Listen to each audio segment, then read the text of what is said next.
मलाही वाटत नाही का आता अनेक जण म्हणत होते की दादा मागच्या वेळेस काहींनी जाहीरनाम्या कर्जमाफी जाहीर केलेली आहे। आज तारीख आहे 28।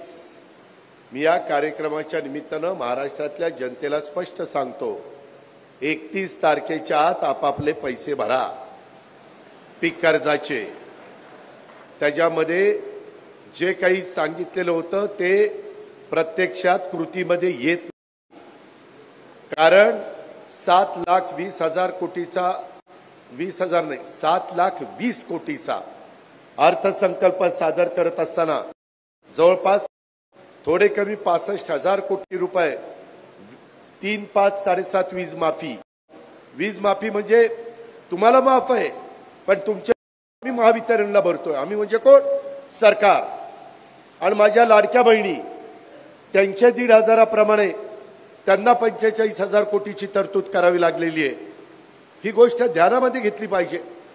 आणि बाकीचे पण कामं 3.5 लाख कोटी रुपये मला राज्याचे पगार अधिकाऱ्यांचे कर्मचाऱ्यांचे सगळ्या स्टाफचे आणि त्याच्यामध्ये पेन्शन जे रिटायर झाले त्यांचं आणि घेतलेल्या कर्जाचं व्याज त्याला लागतात 3.5 लाख कोटी आणि हे 65,000 म्हणजे 4.25 थोडे कमी 4,15,000 कोटी तर ह्याच्यातच गेले। मला शाळा त्याला पुस्तकं वह्या त्यांना युनिफॉर्म त्यांचे हॉस्टेल त्यांचा बाकीचा खर्च इतर अनेक प्रकारचे खर्च असतात। तुमचे रस्ते लाईट पाणी मूलभूत गरजा ह्या सगळ्या आपल्याला या निमित्तानं द्यावे लागतात। ही पण बाब आपण सगळ्यांनी लक्षामध्ये घ्या। मला काल मी कोल्हापूरला होतो, तिथेही मला मुश्रीफ साहेबांनी सांगितलं अहो लवकर सांगा, लोक पैसे भरनात वाट बघत बसले।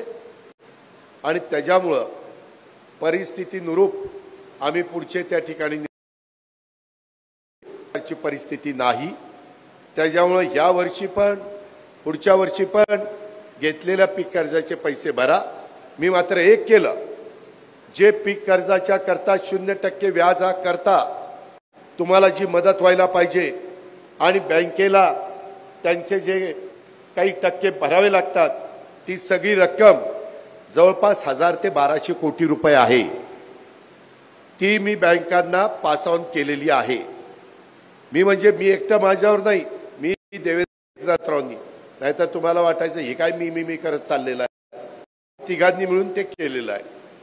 आता हे सगळं करत असताना ज्यांचं पैसे परवा आम्ही क्लिअर केलेले आहेत दुधावाल्यांना, जो तुम्ही घातलेल्या दुधाबद्दल राज्य सरकार तुम्हाला जे अनुदान देतंय ते पण बहुतेकांच्याकडे जमा झालेलं असेल, जमा झालेलं नसेल।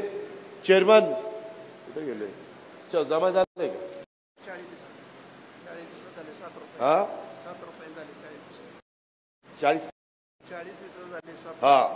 40 दिवसाचं 7 रुपयांनी पैसे जमा केलेले आहेत। अजून काही जाहीर केलेलं राहिलं असेल तर ते पण त्या ठिकाणी करून देईन। मी त्याचा हिशोब दुग्ध विकास खात्याला मागितलेला आहे आणि त्या पद्धतीनं तेही आम्ही करू। त्याच्याही बद्दल तीळमात्र शंका मनात माझ्या शेतकरी बांधवांनी दूध उत्पादक शेतकऱ्यांनी माझ्या मायबाऊलींनी करू नये अशा प्रकारची विनंती मी या निमित्तानं त्यांना त्या ठिकाणी करू इच्छितो। मित्रांनो, एकंदरीतच आपण जे काही भाव दिला 23